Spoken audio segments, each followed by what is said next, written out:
સમાચારમાં આગળ વાત કરીશું સુરેન્દ્રનગરથી સુરેન્દ્રનગરના લીંબડી રાજકોટ હાઈવે પરથી આ ક્ષણે એક અકસ્માતની મોટી ખબર સામે આવી રહી છે, જે છાલિયા તળાવ નજીક બ્રિજ ચડતા જ ટ્રક પલટી ખાઈ જતા રસ્તા પર હાહાકાર મચી ગયો છે।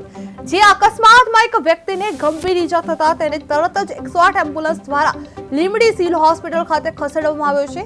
જ્યાં મળતી વિગતો મુજબ ધોરાજીના ડ્રાઈવર રોહિતભાઈ ભાણજીભાઈ પરમાર અને ક્લીનર નારાયણભાઈ રબારી રાજકોટથી બાવળા તરફ જઈ રહ્યા હતા, ત્યારે આગળ જતા ડમ્પર ચાલકે અચાનક કાબુ મારતા પાછળ આવી રહેલી ટ્રકના ડ્રાઈવરે સ્ટીયરિંગ પરનો કાબુ ગુમાવ્યો હતો અને ટ્રક પલટી મારી ગઈ હતી।